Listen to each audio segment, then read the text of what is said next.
मैं आपको कल सर्किल डायग्राम बनाने का तरीका आप लोगों को बताया था, ठीक है, और वो वाली चीज़ मैं एक बार फिर से रिवाइज कर देता हूँ, देन वी कैन कंटिन्यू। आपको कल जो 3 टेस्ट बताए थे उसमें सबसे पहला टेस्ट था स्टेटर रेजिस्टेंस टेस्ट, ठीक है, और उसका यूज क्या था, और इसमें जो एक पॉइंट था जिसका मैंने आपको निकालना नहीं बताया था वो क्या था, वो वाली चीज आज कवर कर लेते हैं, ठीक।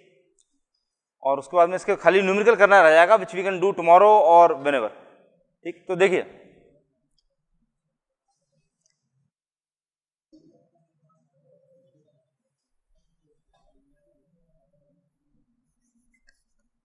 नो लोड टेस्ट से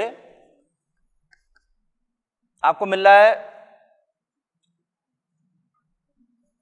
P not, V not, I not, phi not. Blocked rotor test से आपको मिल रहा है PSC, VSC, ISC, phi SC, और इससे आप निकालते हैं VSN, which is the same thing as V not और ISN। ISC का मतलब शॉर्ट सर्किट यानी ब्लॉक रोटर कंडीशन, और SN का मतलब यह है short circuit at normal voltage. Normal voltage अगर आप दे रहे हैं तब शॉर्ट सर्किट करंट की वैल्यू कितनी होगी, वो फाई SC और फाई SN अगर ऐसी कोई चीज होती phi SN, that would have remained the same, वो सेम रहता, क्योंकि इसके अकॉर्डिंगली PSN भी बढ़ जाएगी। फाई SN और फाई SC दोनों सेम है, ठीक। PSN इसकी बढ़ जाएगी, PSN की जरूरत क्या पड़ेगी, विल सी। अब ये देखिए कि सर्किल डायग्राम कैसे बनाना है। एक्सिस बनाने के बाद सबसे पहले y एक्सिस से फाई नॉट एंगल पर I not, first line. Second line यहां से horizontal. Third line ISN, phi SN या फाई SC एंगल पर ISN लेकर करके डॉटेड लाइन। ये पॉइंट मिलने के बाद में यहां से इसको ज्वाइन कर दीजिए, इस लाइन को बाइसेक्ट करिए,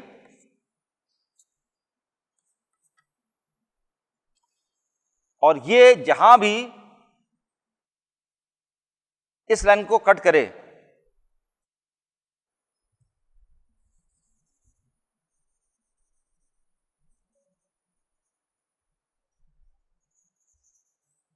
ये जहां भी इसको कट करे यहां से रेडियस इतना लेकर के ड्रॉ अ कर्व।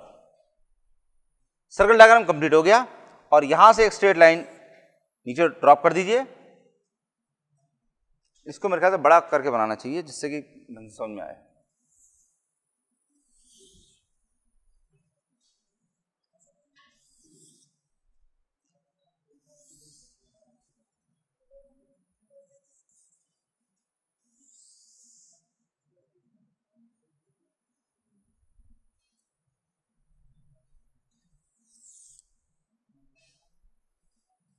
ये पूरा है सर्किल डायग्राम में।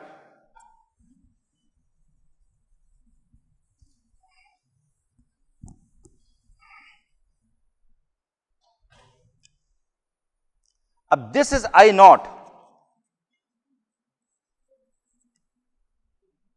ये वो I नॉट है, and this obviously this angle is phi not.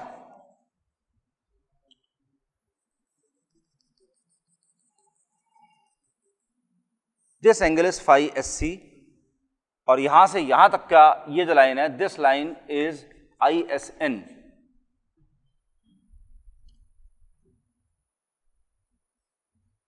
इतना डेटा आपको दे रखा होगा, इस डेटा में आप ये वाली चीजें इतनी निकाल लेते हैं। और अब देखो, ये पॉइंट आपको निकालना है, this is some point, let us call this A B C D, some point B, यहां से आपको कौन सी वाली लाइन मिलनी है, टॉर्क लाइन, ठीक है। यहां से आपको मिलेगी टॉर्क लाइन। अब टॉर्क लाइन निकालने के लिए आपको B जो चाहिए वो क्या है, it is dividing this complete thing like this.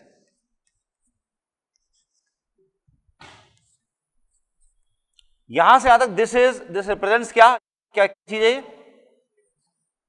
Rotor copper loss. This is stator copper loss, this is stator iron loss. और इस लाइन से ये जो बी, ये this is O dash, this is O dash, O dash है.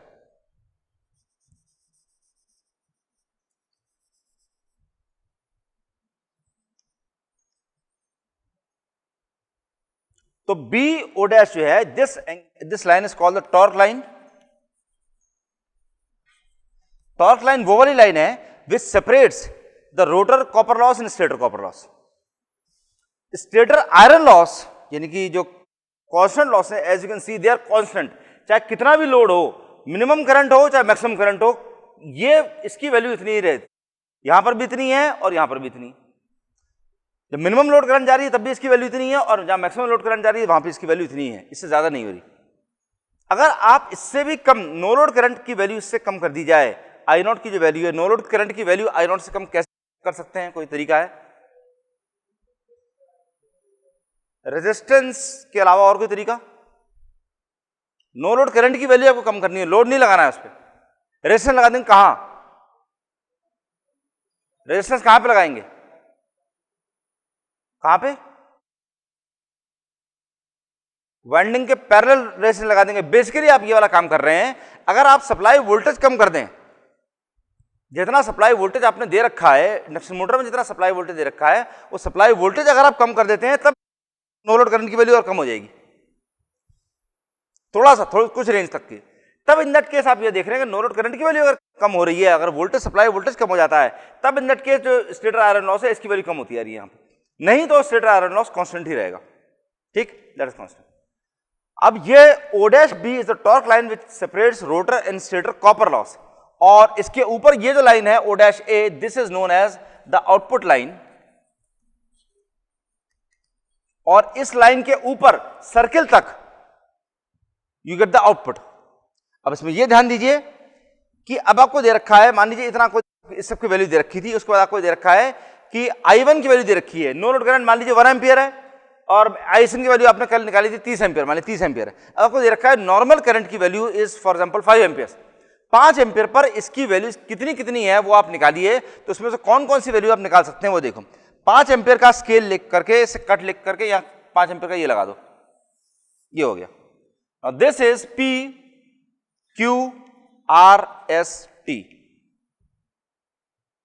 अब इसमें ये बताओ PQ क्या रिप्रेजेंट करता है? PQ represents rotor output.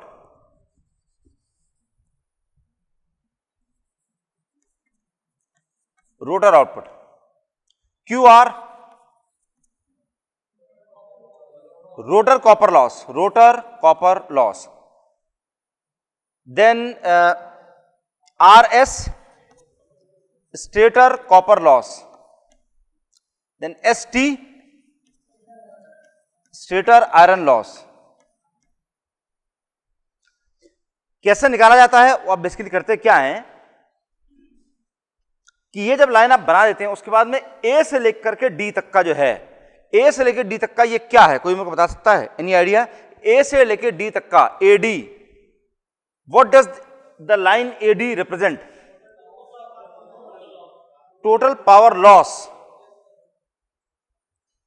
That's correct. Total power loss. कोई से पावर लॉस की कोई स्पेशल केस वाला पावर लॉस?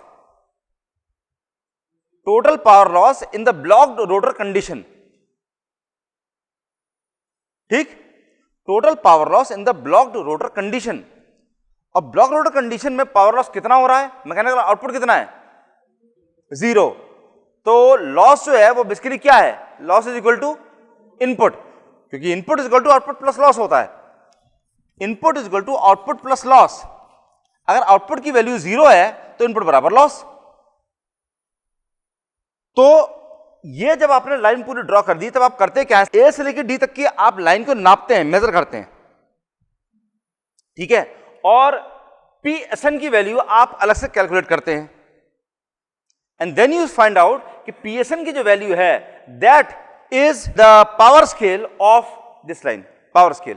उससे पावर स्केल मिलता है। मतलब क्या हो गया कि इतने वॉट्स बराबर इतने सेंटीमीटर, ऐसे निकल के आएगा। ठीक, वो जब निकल के आएगा उससे आपको पावर स्केल मिल रहा है। तो it will be like 10 watts बराबर 1 सेंटीमीटर और 20 वॉट्स बराबर 1 सेंटीमीटर, उस तरह का स्केल आपको मिल जाएगा। उस स्केल से जब आप इसको मल्टीप्लाई करेंगे PQ को, आपको स्केल कैसा मिला? PSN बाय द वे कैसे निकालेंगे? VSN आपको पता है, ISN पता है, FISN पता है, PSN निकाल सकते हैं सब लोग। ठीक भाई, VSN पता है, ISN पता है, FISN पता है, तो इससे आप ये आराम से निकाल सकते हैं PSN की वैल्यू। ठीक, PSN की वैल्यू जब आपको मिल जाती है तो PSN की वैल्यू जो भी निकल के आ रही है, let us say that was से 20 किलोवाट्स, 20 किलोवाट इज 2, और ये आपने नापा यहां से लेकर यहां तक का, this came out to be say 20 centimetres या मे बी से 10 सेंटीमीटर, 10 सेंटीमीटर। इसका मतलब स्केल क्या हो गया? 10 kilowatt divide by 10, 2 kilowatt is 1 centimetre, ये स्केल हो गया। तो 2000 वॉट्स इज 1 सेंटीमीटर। मैं एक एग्जांपल कोई सा भी लेके चल रहा हूं, जरूरी नहीं 2 किलोवाट्स आए, हो सकता है 500 वॉट्स आ जाए, तो 200 वॉट्स हो जाए, कितना भी आ जाए, तो इतना आ गया। अब 1 सेंटीमीटर बराबर 2 किलोवाट्स है, तो मतलब इसका क्या है कि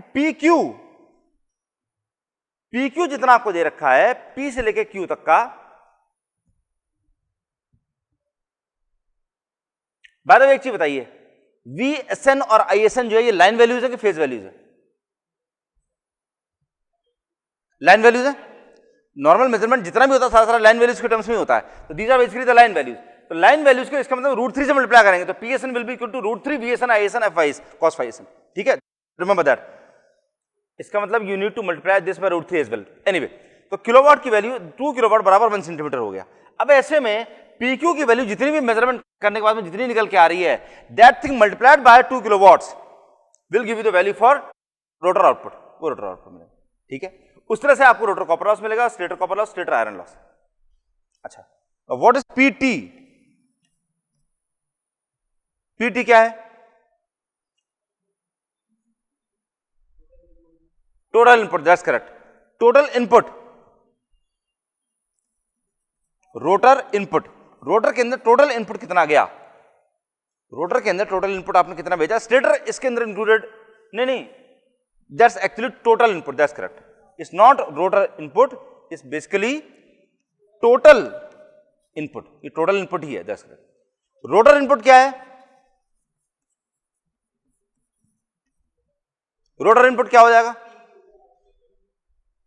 rotor input PQ is rotor output, PR, that's correct, PR। PQ is mechanical output और QR is the rotor copper loss. तो रोटर के अंदर आपने कितना इनपुट दिया है? टोटल इनपुट में से स्टेटर के लॉस से आप हटा दीजिए, RS और ST ये दोनों चीज हटा दीजिए, बचा हुआ जितना भी आपने दिया वो सारा रोटर के अंदर इनपुट गया है, that is basically rotor input. और ये अगर पूरा आपको मिल गया, रोटर इनपुट मिल गया, PR मिल गया, पावर फैक्टर cos फाई, इस लाइन के लिए जो भी मतलब ये जो ऑपरेटिंग पॉइंट है, जब this basically the normal operating point, normal operating point का मतलब समझ रहे हो? ये जो आपने सर्किट डायग्राम बनाया है वो दो एक्सट्रीम कंडीशन लेकर करके बनाया है। Extreme condition, no load test और block rotor test, extreme condition लेकर करके आपने सर्किट डायग्राम बनाया है। लेकिन नॉर्मल जो रेंज है that is neither no load nor block rotor, वो बीच की रेंज है। तो वो रेंज कौन सी है? वो ये वाली है। नॉर्मल कंडीशन में आपने इतनी करंट इसमें दे रखी है, तो नॉर्मल केस में पावर फैक्टर की वैल्यू कितनी हो जाएगी? पावर फैक्टर निकाल सकते हो ट्रायंगल से भाई, ये एंगल हो गया ना, दिस द एंगल, ये नॉर्मल एंगल है फाई, इस फाई की वैल्यू कितनी हो जाएगी? कॉस फाई की वैल्यू, कॉस फाई बराबर cos phi is equal to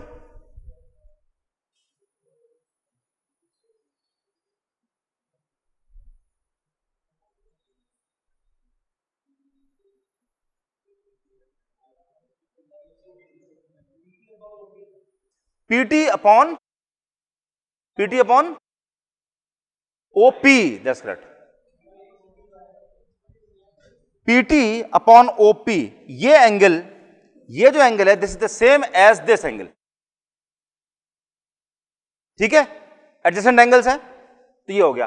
तो PT upon OP this is the value for, ये गलती नहीं होनी चाहिए। आपको सब कुछ आता है, दिमाग आपको ठीक ठाक काम कर रहा है और जरा सी बेवकूफी की मिस्टेक कर गए, उसकी वजह से गलती हो जाती है। ऐसी गलतियां सबसे ज्यादा रिस्की होती हैं। अगर नहीं आता तो प्रॉब्लम ही नहीं है, आता ही नहीं है ना, मार्क्स कटने कट जाए कोई दिक्कत नहीं है, लेकिन आता था और फिर गलती करके आ गए, ये चीज नहीं होनी चाहिए। ये चीज मैं बार बार हर बैच में स्टूडेंट्स को बताता हूं, ये वाली गलतियां बिल्कुल मत करिए।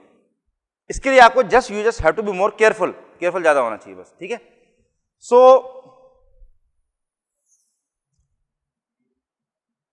क्या आ गया, PT upon OP, this is the power factor, यानी कि cos फाई। स्लिप, स्लिप की वैल्यू निकाल सकते हो, स्लिप, स्लिप की वैल्यू कौन निकाल सकता है, output upon input, output upon input, that's correct, that is efficiency. Efficiency, efficiency की वैल्यू कितनी होगी, आउटपुट अपॉन इनपुट कितना हो जाएगा एफिशिएंसी, 1। नहीं, अरे इसमें बताओ, इसमें इसके टर्म्स में, एफिशिएंसी कितना है, आउटपुट अपॉन इनपुट, आउटपुट कितना, टोटल आउटपुट कितना निकल के आ रहा है, आउटपुट कितना है और टोटल इनपुट कितना है। सो एफिशिएंसी की वैल्यू कितनी हो गई, P Q upon P T. Slip की वैल्यू कितनी है, स्लिप,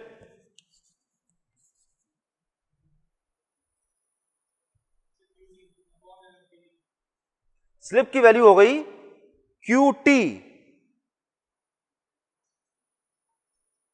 अपॉन पी टी। सबसे बढ़िया बात यह है कि लॉजिक बिल्कुल सही लगाया, लॉस की तरह से लिया है, लेकिन एक तरह से डिफरेंस है, एक तरह से गलती कर गए। Input is equal to output plus loss, this equation is valid only for the rotor.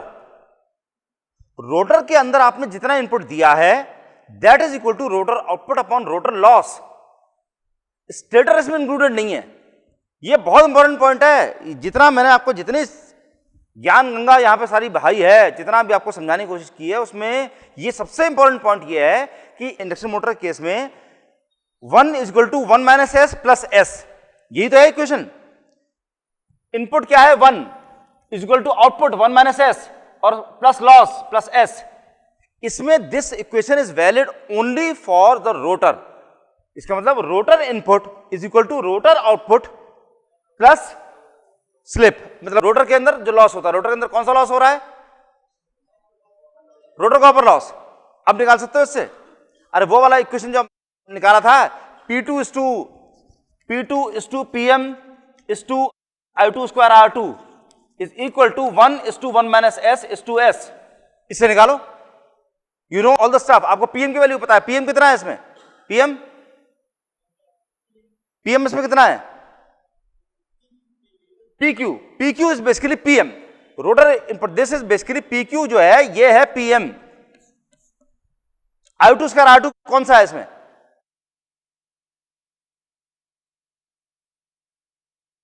QR is I2 square R2। ये QR की जो वैल्यू है this is basically rotor copper loss, यानी कि I2 square R2, you already know that, ये वाली चीज पता है। और P2 कौन सा है, रोटर इनपुट PR। तो आपको तीनों चीजें तो पता है, तो स्लिप की वैल्यू नहीं निकाल सकते हो। You want to find out slip के लिए आपको दो चीजें चाहिए, P2 और I2 स्क्वायर R2। कितना हो जाएगा,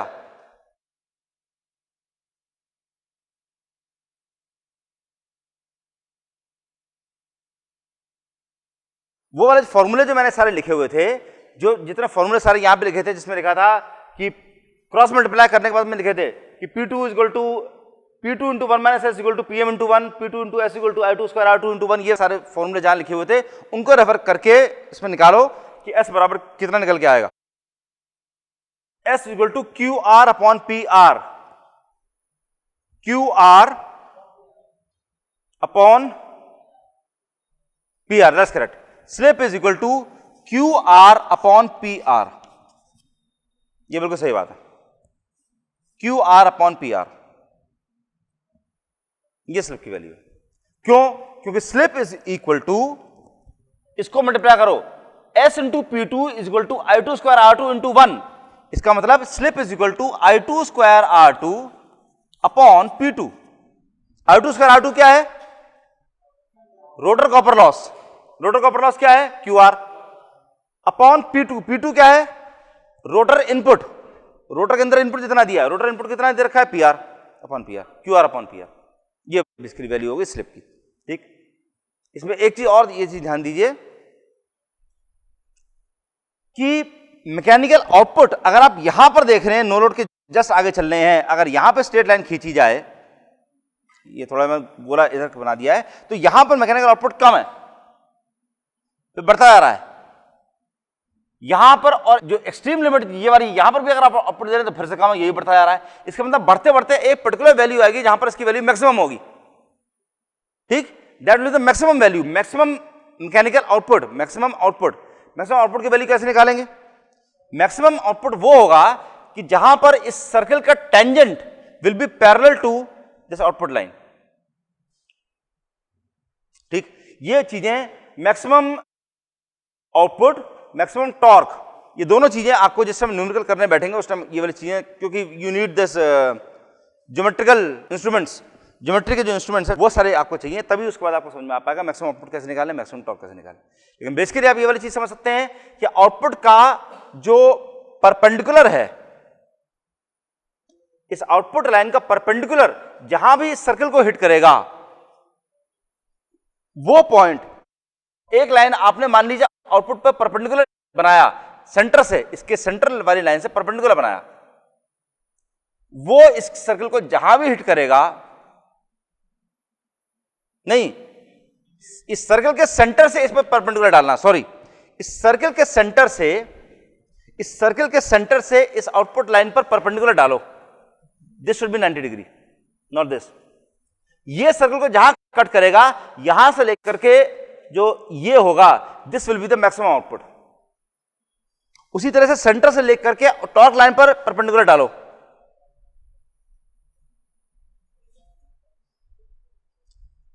ये जहां हिट करेगा वहां से लेकर के यहां तक का जो होगा, that will be the maximum torque, that will be corresponding to the maximum torque, TBD, breakdown torque, वो ये वाला हो जाएगा। ये दोनों चीजें हम तब देखेंगे जब एक बार को न्यूमेरिकल सिस्टम करेंगे। ठीक है, हाँ, अब एक बड़ा इंपॉर्टेंट पॉइंट कि ये रोटर कॉपर लॉस और स्टेटर कॉपर लॉस कैसे डिवाइड करेंगे, कोई मेरे को बता सकता है? स्टेटर रेजिस्टेंस टेस्ट में आपको क्या मिलता है? स्टेटर रेजिस्टेंस, इसका मतलब आपके पास में क्या मिल गई? R1। अगर आपको R1 पता है और PSC क्या है? Short circuit power. Block rotor के केस में जितनी पावर आपने दी है, that is basically the total input, total input. Total input क्योंकि वोल्टेज की वैल्यू कम है इसलिए आयरन लॉस उसके अंदर कम हो जाएंगे। देखो ये ध्यान दीजिए, PSC is the total input power at reduced voltage, which is equal to I1 square R1 plus I2 square R2, total current। ठीक है, टोटल पावर जो है दिस इज बेसिकली, मतलब जितना आपने टोटल इनपुट दिया था that was basically the total copper loss, जितना आपने इसके अंदर इनपुट दिया था that was the total copper loss. आपको पता है कि टोटल कॉपर लॉस की वैल्यू इतनी है, so this is the total input power which is also equal to the total copper loss, ये आपको पता है। अब ऐसे में अगर आपको R1 की वैल्यू पता है और I1 की वैल्यू पता है, I1 की वैल्यू कितनी है? I1 is equal to ISC। R1 is found out from stator resistance test।